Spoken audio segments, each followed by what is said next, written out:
Yo, kumusta mga kabuli? Ani Idja? Kahapon nga ng hapon mga kabuli ay kumuha ng barungrong itong mga bata dahil nag-request nga sila na gusto nga ulit nilang mag-board trip. Isang balde nga ang nakuha nilang barungrong kaya naman nag-iwan na lang kami ng konti para kinabukasan ay meron kaming maipod trip. Naibenta na nga rin ng mga bata yung iba dyan kaya naman ito na lang ang natira kaya naman papunta na nga kami sa gilid ng dagat para mag-pod trip. Tuwang-tuwa nga daw itong mga bata nang napanood nga nila ang kanilang sarili sa Facebook at napasama nga sila sa vlog ni Kabule. Madiskarte na nga rin itong mga bata dito sa amin dahil kung anong meron na pwedeng maibenta ay kumukuha sila para magkapera. Ganitong diskarte nga rin ang ginagawa namin noon nung bata pa kami kaya naman ang tumanda na kami ay marami kaming alam na diskarte para mabuhay. Dahil kapag dito nga sa probinsya mga kabuli kailangan marami kang alam na diskarte para hindi ka magugutom. Pagkarating nga namin dito sa gilid ng dagat ay humanap na kami ng malilim na spot para masimulan na naming magluto. Pagkababa nga namin ng aming mga gamit ay nagpahinga na nga muna kami kahit kaunti para naman makabawi kami ng lakas kahit kaunti. Mabuti na nga lang hindi masyadong kalaliman ng dagat kayon kaya naman nakalabas itong mga bato na pwede naming maupuan. Hinugasan na nga rin muna namin sa dagat itong barungrong para naman malinisan para matanggal ang pita. Binalsi-balsig na nga rin muna ni Dugong itong dinala naming panggatong dahil nga umulan kagabi basa ang mga panggatong dito sa gubat. Habang nagbabalsig pa nga dito si Dugong ng aming panggatong ay inayos ko na nga itong aming lutuan. Nang matapos ko na nga may ayos itong aming lutuan para sa aming ulam ay inayos ko na nga rin itong aming gasputen para makapagluto na kami ng kanin. 2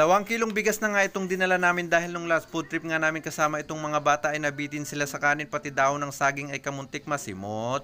Por Diyos.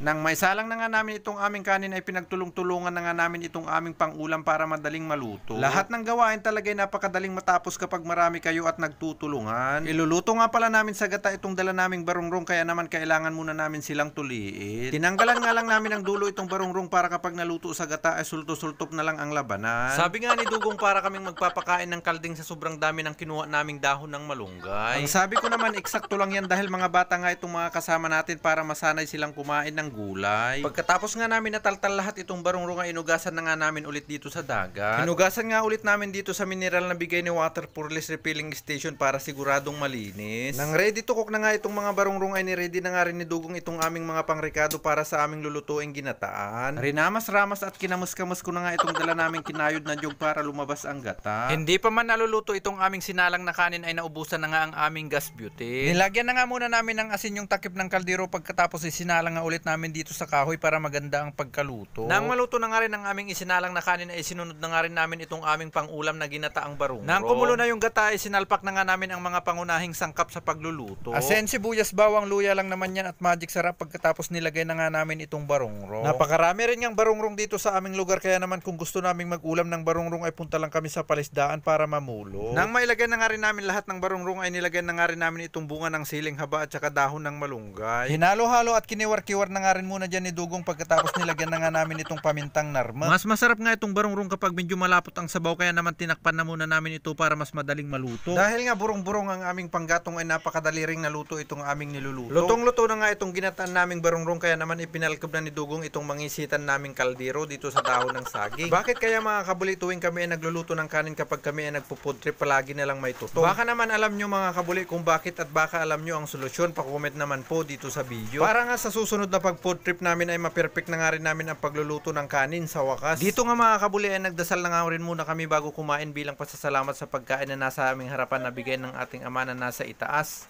Mga tao ng kabuli! Puro ang dami. Ang lang.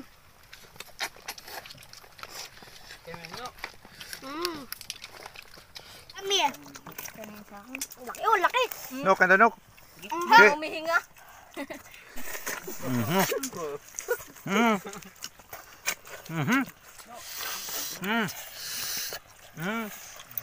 Bot! Yun. Hindi niya alam ang gagawin niya. Yun. Terus.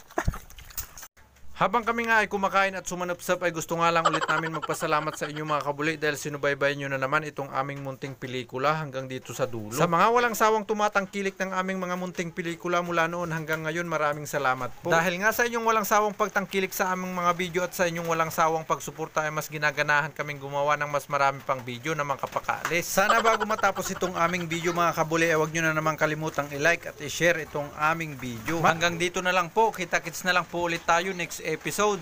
Por Diyos. Ako kanino. Ano kay mga to?